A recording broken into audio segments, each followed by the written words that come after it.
Hello and welcome to another episode of the Growing Pains podcast. Today I'm delighted to be joined by Tessa Parry-Wingfield, the founder of TPW, and we're in for a very interesting and exciting episode, not least for a journey that you've been on recently, Tessa. But I just wanted to say a warm welcome and welcome to the podcast. Well, thank you very much for having me. No problem at all. And so if you'd like to kick us off, we often just start back at the beginning, but really for you, there's a journey for you to date. And just personally with the power of words, where it's sort of got to at the moment and how you came to bring it to that stage. Yeah, and it has been one hell of a journey. And if you'd said to me when I began in the newsroom in Guernsey in the Channel Islands very many years ago, we're talking decades ago now, nearly 30 years ago, that I would be the sort of founder and CEO of my own business and then pivoting once more, I would have eaten my hat. But that's the exciting thing, isn't it, about this adventure that you call work and a career. But yes, I started out as a journalist, a broadcast journalist, and that took me, as I said, to the Channel Islands. It took me to the US covering, the election of Barack Obama. It took me to the Middle East. I lived in Doha, Qatar for a while, part of the Al Jazeera English launch team. And it took me all over Europe and in London, of course, less exciting.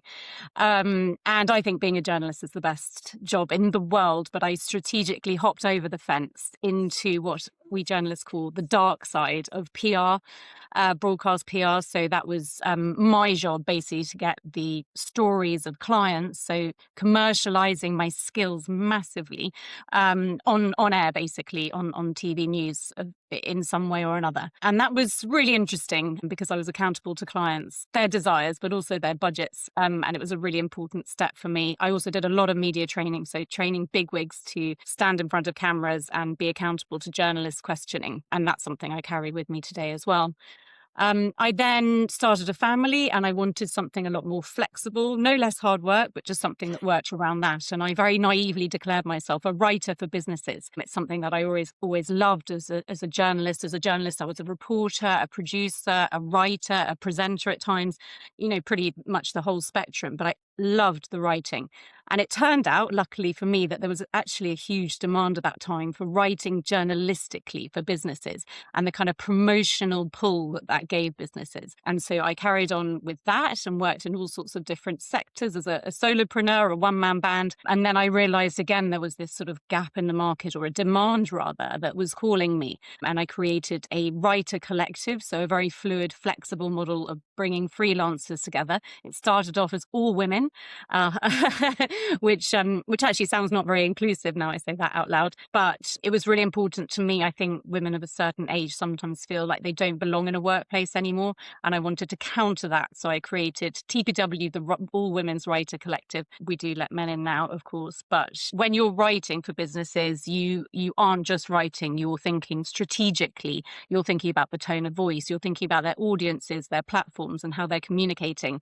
And so again, a bit of a gap or a demand, let's say, and TPW, the communications consultancy, was born. And now we offer the sort of full spectrum of communications with sometimes with a layer of PR.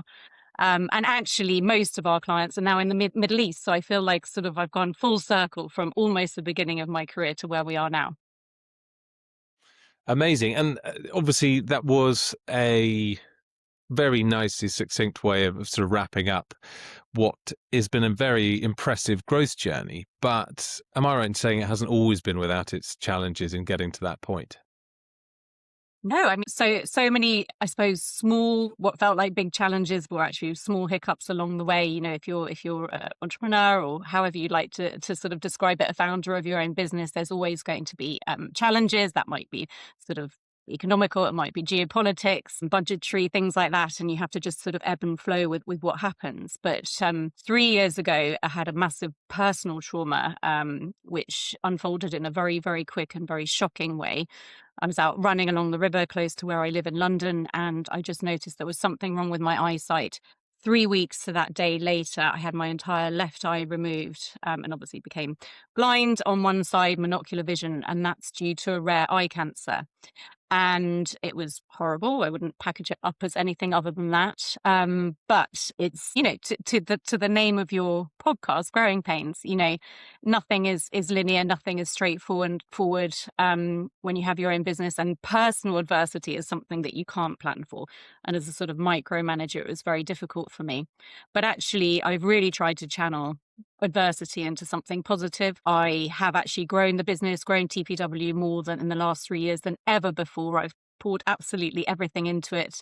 And it's made me ironically see more clearly. And I've also, talking of pivoting again, and I'm using my experience, my personal experience, and sort of culminating all the skills, knowledge and tools of being in communications and journalism for nearly 30 years.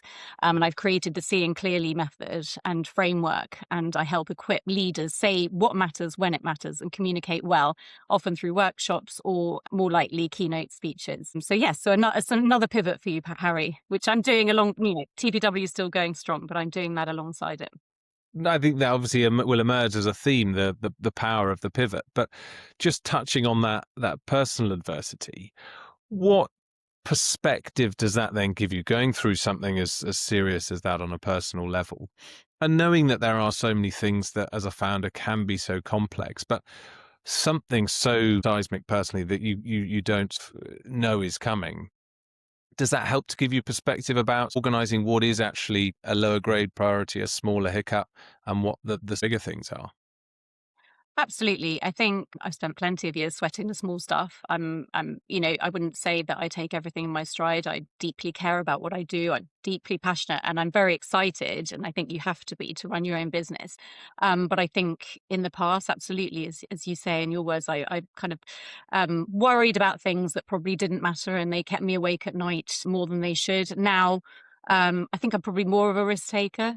Life's too short, and you have to take risks when you have your own business. Some of them pay off, some of them don't. But absolutely, it's made me, not sweat the small stuff is the way of putting it. I mean, as a founder, as a CEO, you often feel like you're swimming against the tide, blindfolded in a storm anyway. And then that happened to me, and I felt like someone's like whacking me over the face with a massive fish as well, and that's just, that's kind of roll. You have to roll with the punches. I'm thankful, obviously, that I'm alive, and it has given me a sort of massive renewed energy for everything that I do personally and professionally.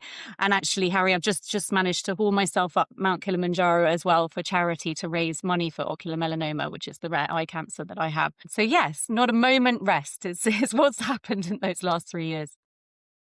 Quite right, and massive congratulations on that. And obviously, I think clear that you don't mind taking on a challenge, but you also mentioned previously about you sort of pivoting into new different areas, obviously potentially taking more risks. But how important has that level of sort of agility and that ability to pivot been to your success in growing TPW?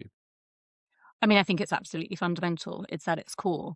We have a business model that I think is very strong. I would say that, wouldn't I? Because of its flexibility. So we have a collective model which started and when I told you about the writer collective, that was the sort of seeds of TPW, if you like. That was me employing freelancers, never employing anyone full time. And I have a COO by my side, but otherwise we have a collective of amazing freelancers, mostly journalists, because I believe in the power of journalism, especially in the age of AI. And we can ebb and flow, scale up, scale down, because a lot of the work that we do is project based. So it's not sort of retainer, as wonderful as that would be. It's, big projects that come and go, sometimes out of nowhere. They arrive and within a week you've got to kind of amass a kind of crack team.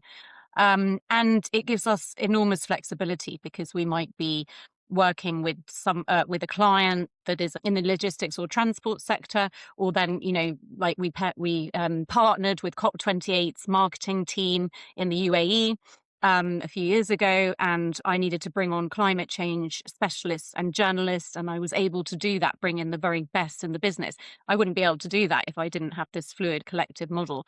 We've written books in English and Arabic on the arts and cultures and arts and culture in Saudi Arabia, for example. So yes, I think that is what gives us the ability to take risks, be adventurous, diversify, pivot, just shake things up as and when's needed. I think it's really interesting as well. You mentioned the scale up and scale down without that being a seismic shift in what you're doing and the basis of it being project based. Yes, of course, you'd love lots of different retainers and things like that, but it gives you the sort of restraints almost if you do. And if one bit falls out, you struggle. Do you find then also the work that you're able to do for your clients is better as a result? I think so. We can be super focused. We're not stretched really thinly, trying to cater for lots of different client demands all day, every day. We normally have, I mean, don't get me wrong, we do have some retainer clients. And if any of them are listening, they're incredibly, incredibly valuable to us. And that keeps the business ticking over. But Yeah. we do, by and large, mostly have these big projects that come and go, often events based, actually. And so, yeah, absolutely. It's all hands on deck. You give your absolute all for, certain amount of time, and so does all the team. So yeah, absolutely. I think it's there is great strength in that. And you mentioned before the sort of influence of AI and what that's doing in terms of the market. Where do you see it at the moment? We can't really breathe for talk of AI, can we? It's sort of surrounding everything that we do. It's quite overwhelming. And TPW's embraced AI. Of course, we have to. I use it all the time. It's not to say that it's not a useful tool. We use Perplexity. I use ChatGPT. I use Claude. We've used AI in transcribing interviews for many years. But there's a huge problem, and I'm very concerned personally and professionally about what AI is doing to our industry. It is there is just a deluge of AI slop out there. I can spot it within probably give me about 3 or 4 seconds, and I will tell you whether something's AI or not. I don't need the authenticator. It sounds so grand, so ostentatious, so confident. And yet it will just boldly state something that's completely untrue, and that is incredibly dangerous. It's also what I call the kind of beigeification, if you like, of our industry and of brands, and that's really sad. And the total antithesis of where I started in the newsroom, where you have to come up with the ideas, you come up with the hook and the angle. What's going to make someone listen to this particular story, sit up, take notice, look at the TV, and stop what they're doing, ironing or drinking a cup of tea? And so it is really desperately sad, but I think that's the real danger of AI at the moment. It's ubiquitous, of course, we can't move for it, but yeah, it's really disrupting my industry, and I wouldn't say for the better. Of course, I see AI as a sort of like slightly like a teenager who's on work experience, who's super keen and probably really smart and can be really helpful because things get done so quickly because they're desperately eager to please. But actually what lands on your desk needs to be redone or reevaluated just because it's not quite right, or it's not quite true, or and so, yeah, we've all got to work out how we sort of partner with this smart but slightly rogue teenager. And that's what we're all navigating, right? It's not just the world of comms, it's every single industry. And it's going to be very interesting to see what happens next. And so on that point, what are the conversations that you're having with clients at the moment to make sure there is a joint understanding there around the use of AI and where it should and shouldn't be sort of useful for them? Well, AI is giving TPW its edge. There's no, I don't know how long that's going to be for, but there's no way around that. That's for us, our differentiator. And we're very open. We never pretend we don't use AI. I think our clients would think we're mad if we didn't. We get specifically asked to use AI more so that, we could bring the price down if the budget isn't there. And that's a difficult conversation to have because we understand its limitations, perhaps more than clients on the receiving end. And so we are transparent about using it, but we also are very transparent about the fact that you need the human advantage, and that's what you're paying for, but that's the quality that you're going to get at the end of the day. And it's really important, that this beigeification, if you like, of content and thought leadership, hate the term, but doesn't continue because brands won't have their own edge. Do you know what I mean? Everything sounds so samey. And that's what we fight really hard to change. And as I said, that's our competitive advantage. for now, I don't know how long it may be AI. Well, it is improving all the time. I think it was great actually, and then it's reversed and got worse. That's probably because of our information overload. So we're living in a world where the amount of information, the amount of content, the noise takes precedence over the quality, right? So I think that's going to be a big shift I hope it's going to be a big shift. I think it's already underway, which is people don't now just want this sort of information thrown at them. They want insights to be drawn from that information and understand what they can do with it. Um, so that's, yeah. So there are a few trends afoot which I think are positive. So I think, yeah, for now, AI is giving TPW the advantage. It's giving us our efficiency, but it's also giving us an ability to sort of speak out and say, actually, be the anti-beigification of brands and really say something different and colourful and meaningful. Yeah, it's sort of anti-speed and noise and just for the sake of getting stuff out there.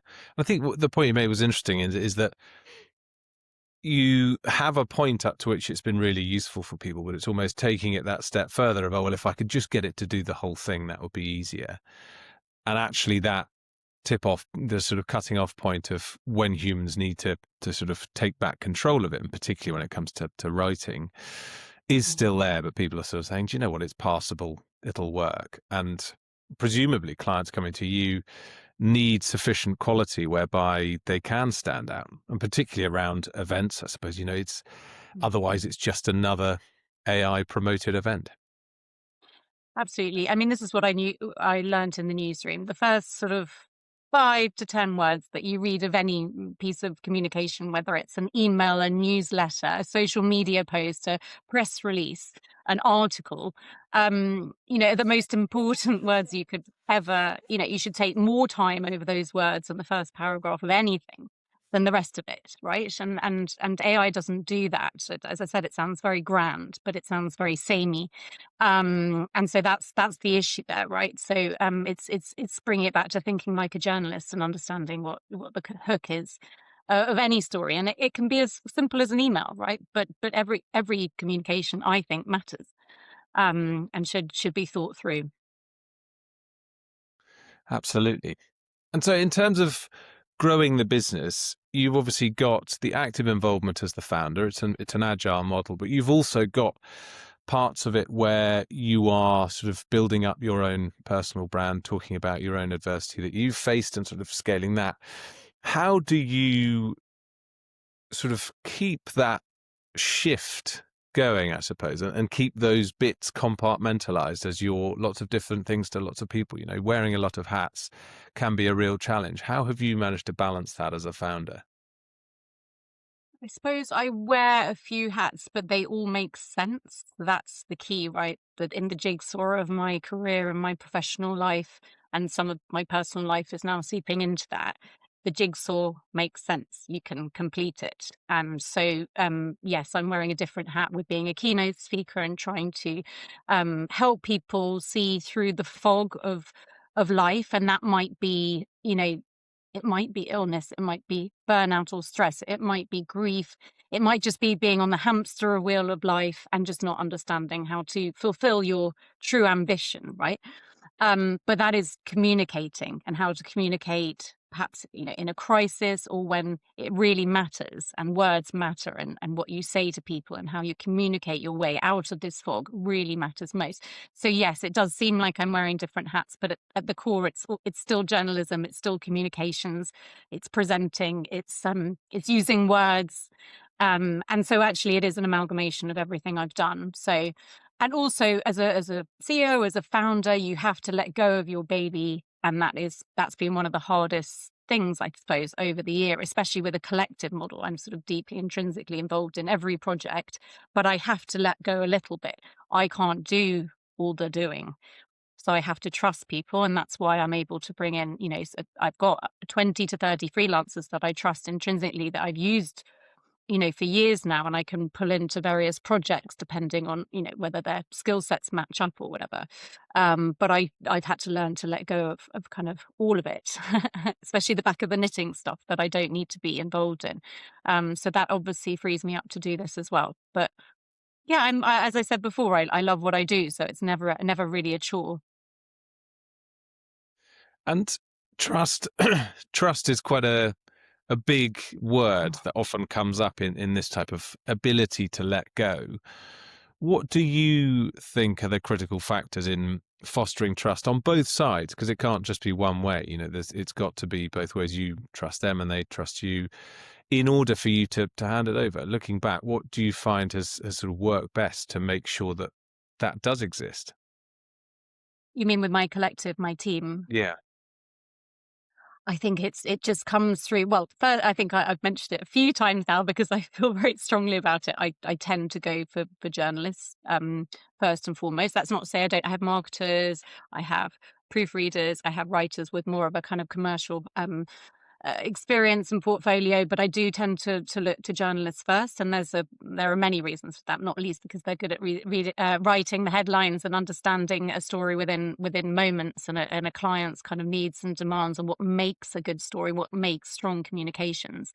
But because they are always going to look for the truth and integrity in this age, especially in the age of AI, is so important. And I think that's something that we're losing, our grasp on, because AI hallucinates and can suddenly spit out all this stuff because obviously it's based on what's been put into it, and that may not be factually correct. As a journalist, if you did that on the news, you wouldn't have a job and you'd probably be taken to court.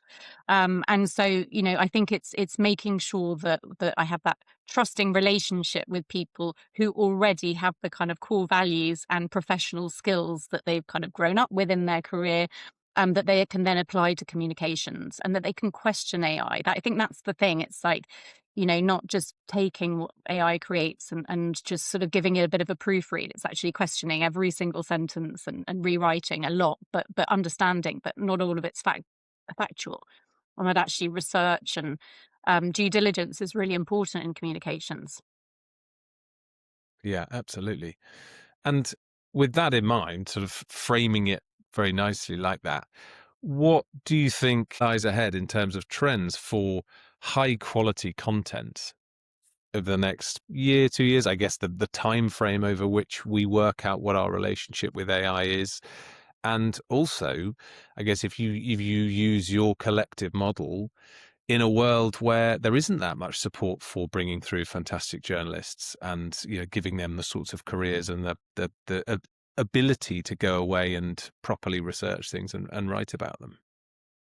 Yeah, and actually, to your point, Harry, that is a sad situation at the moment. Is that newsrooms are not what they once were, and I know lots of journalists who are really struggling to find work and things like that, despite their extraordinary amount of skills that are hugely applicable to all sorts of industries.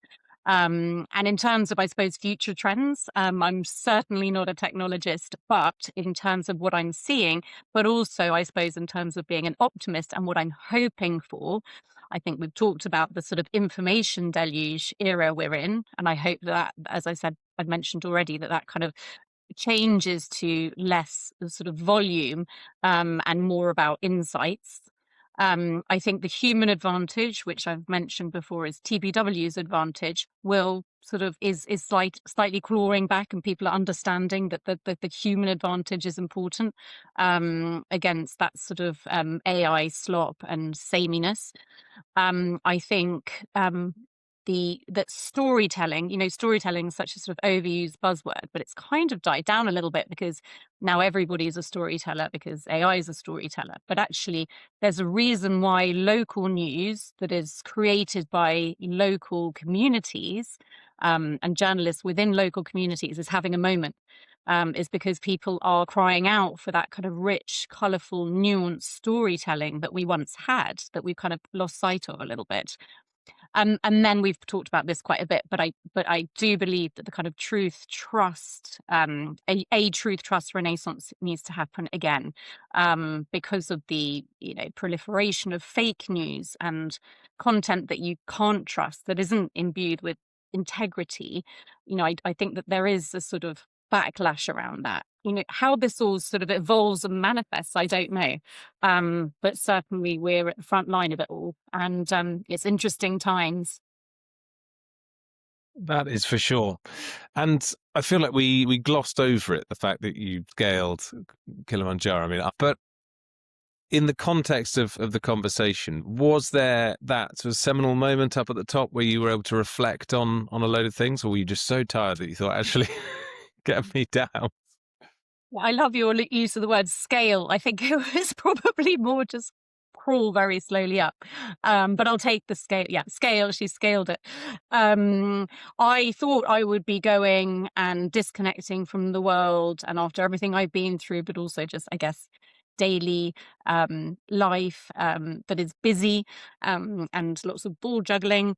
I thought I would have this sort of moment of reflection and time to find perspective, literally high up above the clouds.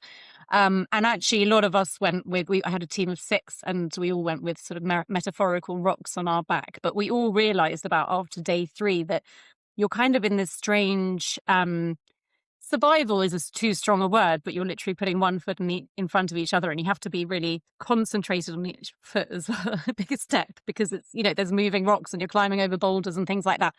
And you're wondering if you've got enough water and when you're going to get to camp and when you're going to eat and things like that. And there was something so cathartic actually about just not having to think. And I wasn't anticipating that, not being able to think, but it was very cathartic, and it was unexpected time out. But as for the top of the summit, it's so thin on air that really you're just happy to have made it. And you're just sort of, you're not really thinking, you're thinking it's beautiful, it's amazing, now let's get down. And actually they don't let you stay for very long anyway, because it's not very good for you. Yeah, absolutely.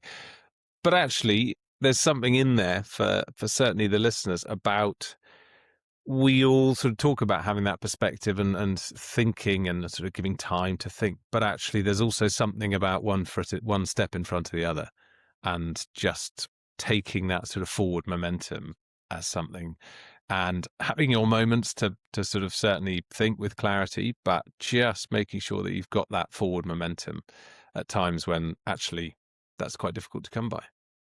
Yeah, now I just need to find out discover what's next for me, personal challenge or professionally, No, I think as you say, I'm wearing too many hats at the moment. I just probably need to pause and recalibrate. No, I think amazing amount to be doing all at once. So absolutely incredible, and I think inspirational for everyone to hear a little snippet about how much you're able to achieve. Um, a massive thank you from me and from the listeners, obviously, for coming onto the podcast and for sharing your wisdom, your experiences, and everything else that goes with it. And all the best for the year ahead and beyond with TPW. Thank you, Tessa. Thanks so much, Harry. Thank you for having me on your podcast.